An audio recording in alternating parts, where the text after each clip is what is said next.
জায়েদ আহমদ আপনি লিখেছেন, নামাজের ভেতরে হাঁচি দিলে আলহামদুলিল্লাহ বলা যাবে কিনা? নামাজের ভেতরে হাঁচি দিলে আলহামদুলিল্লাহ বলবেন না। নামাজের ভেতরে হাঁচি দিলে আপনি চুপচাপ থাকবেন বা নামাজের যে রুকুনে আছেন, যে ইবাদতে আছেন, সেটার মধ্যে আপনি মাশগুল থাকবেন। মোহাম্মদ সফন আহমদ লিখেছেন, দুশ্চিন্তা দূর করার জন্য কি আমল করতে পারি? দুশ্চিন্তা দূরের জন্য আমি বলেছি একটু আগে, একটা প্রশ্ন উত্তর আপনি শুনে নেবেন। তাসনিয়া করিম আপনি লিখেছেন, আমার বাবার দুজন স্ত্রী, আমার সৎমা আমার বাবার ঘর থেকে নিজ ইচ্ছায় 30 বছর আগেই চলে যান। বাবা তাকে ফিরিয়ে আনার জন্য অনেক চেষ্টা করেন, তিনি আসেননি। তারপর তাদের কোনো যোগাযোগ হয়নি, আবার ওনাদের তালাক হয়নি। এখন বাবা মারা যাবার পর তার সম্পত্তির উপর সৎমা অধিকার চান, তিনি কি এখন সম্পত্তির অধিকার পাবেন? যদি তাদের মধ্যে ডিভোর্স না হয়ে থাকে তাহলে সেক্ষেত্রে সম্পত্তির অধিকার পাবেন তিনি আনুপাতিক হারে। কতটুকু পাবেন সেটি নির্ভর করে তার সন্তান আছে কি নেই, অর্থাৎ ওই ভদ্রলোকের ঘরে তার সন্তান আছে কি নেই সেটার উপরে কতটুকু পাবেন ঠিক হবে, তবে সন্তান তিনি সম্পদ পাবেন। সাইমন সাইদ লিখেছেন, মোবাইলে ভুলে টাকা গেলে ফেরত না দিলে গুনাহ হবে কিনা? অবশ্যই ফেরত না দিলে গুনাহ হবে।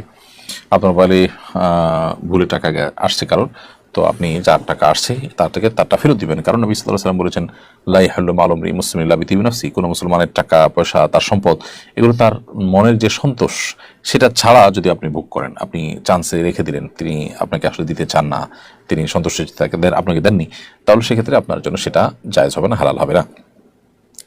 তাহিদুল ইসলাম সিয়াম লিখেছেন, হস্তমৈথুন থেকে বাঁচার উপায় কি? হস্তমৈথুন থেকে বাঁচার জন্য বা আত্মরক্ষা করবার জন্য মূলত বিবাহ শাদী করে ফেলাটা হলো সবচেয়ে বড় মহৌষধ, এবং সেই সাথে স্ত্রীর সাথে থাকা, নিজের হালাল উপায়ে যৌন চাহিদা পূরণ করার ব্যবস্থা থাকা, এটা গুরুত্বপূর্ণ। না হলে মানুষ আস্তে আস্তে হয়তো হস্তমৈথুনে অভ্যস্ত হয়ে যায়। মোহাম্মদ আবু বকর সিদ্দিক আপনি লিখেছেন, আমার পায়ে অপারেশন হয়েছে, আজ 2 বছর ধরে আমি হাই কমোড ব্যবহার করি, শৌচকর্মের পর কোমর না ধুয়ে নামাজ পড়লে নামাজ হবে কিনা? শৌচকর্মের পর তো কোমর ধোয়া জরুরি না, আপনার যে যে জায়গায় নাপাক আছে সেই জায়গাটা ধোয়া জরুরি বিধায় আপনি হাইকমান্ডে বসে যদি টয়লেট ইউজ করেন তাহলে সেক্ষেত্রে আপনার কোমর ধোয়া তো কোনো আবশ্যক না। হ্যাঁ, আপনার লাগলে সেটা আপনাকে ধুয়ে ফেলতে হবে নিজে বা অন্য কারো সহযোগিতা, সেটা ভিন্ন বিষয়। তাহমিদা নেহা আপনি লিখেছেন, পিরিয়ড শেষ হওয়ার পরে ফরজ গোসল সম্পর্কে কিছু জানতে চাই। অনেকে ফরজ গোসলের অজুহাত দিয়ে নামাজ কাজা করেন, এ সম্পর্কে ইসলামী শরীয়তের বিধান কি? পিরিয়ড শেষ হওয়ার পর ফরজ গোসল করাটা আবশ্যক। ফরজ গোসল না করে যদি কেউ নামাজ পড়ে কিংবা এটা কাজা দিয়ে এটাকে পাশ কাটিয়ে তারপরে তিনি ফরজ গোসল অ্যাভয়েড করেন, তাহলে সেক্ষেত্রে সেটা অবশ্যই হারাম কাজ হবে, ভয়ঙ্কর কবিরা গুনাহ হবে। অপবিত্র অবস্থা আল্লাহ তাআলাকে সিজদা দেওয়া ভয়ঙ্কর একটি বিষয় এবং হারাম একটি কাজ, সেটি থেকে বেঁচে থাকতে হবে।